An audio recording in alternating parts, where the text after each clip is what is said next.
So what if I told you you could hold the value of a castle right in the palm of your hand? It's a wild idea, right? That's what we're calling pocket castles.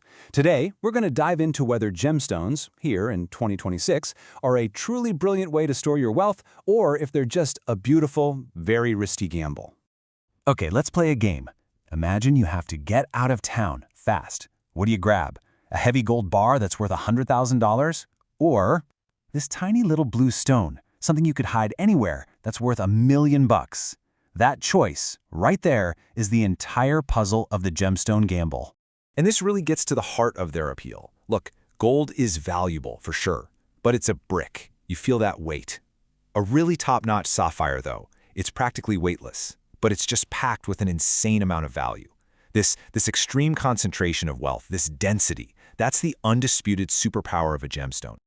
But what does a superpower like that actually mean in the real world? Let's take a closer look at why this kind of ultra-portable wealth has been so important throughout history, for everyone from kings and queens all the way to refugees. Yeah, it all boils down to one word: density.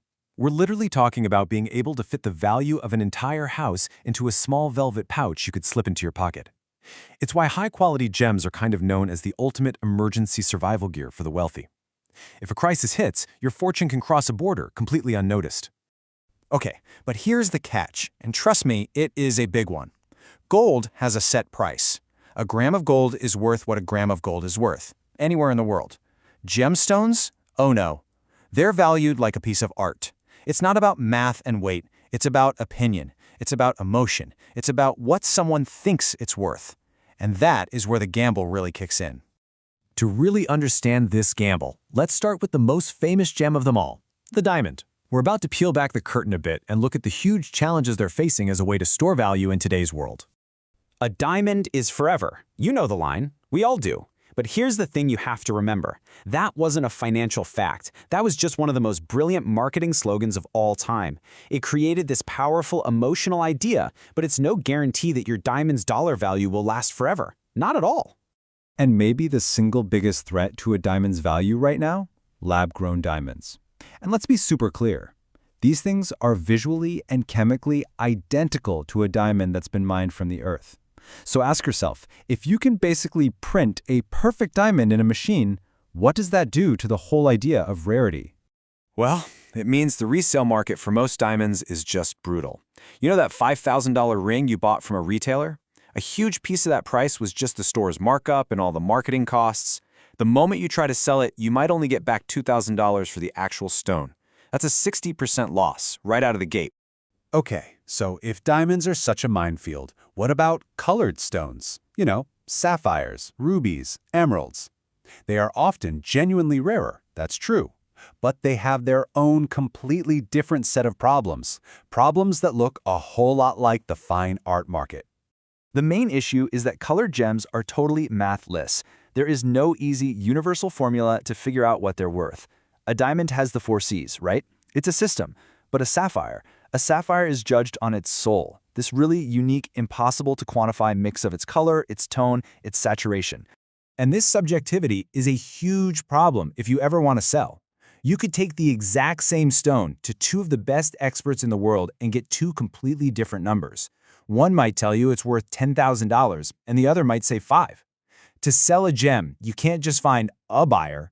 You have to find that one specific person who falls in love with your one specific stone. So with all these risks piling up, from lab-grown diamonds to this crazy subjective pricing, you gotta be asking, where could gems possibly fit into a smart financial plan? Well, let's look at a really clear model that can help you figure out if they have any place in your portfolio at all. I want you to picture your wealth like a pyramid.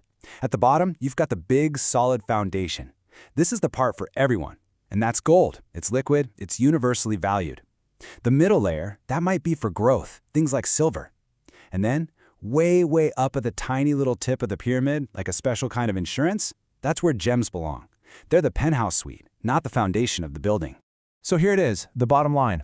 Please do not buy gems as an investment unless you are already a deep, deep expert. Seriously. Buy them because you love them, because you think they're beautiful, or buy them for that one very specific job we talked about, as emergency portable wealth.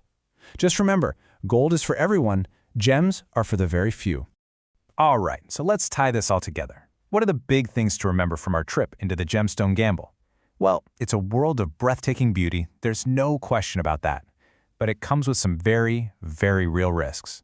So here's what we've learned. Number 1, gems give you portability like nothing else. That is their superpower. Number 2, diamonds are in the middle of a major identity crisis because of lab-grown stones. Number 3, colored stone prices are just like art, totally subjective, which makes them beautiful but incredibly hard to trade. And maybe the most important takeaway, if you don't know the rules of this game, gems can be a very beautiful, very expensive trap.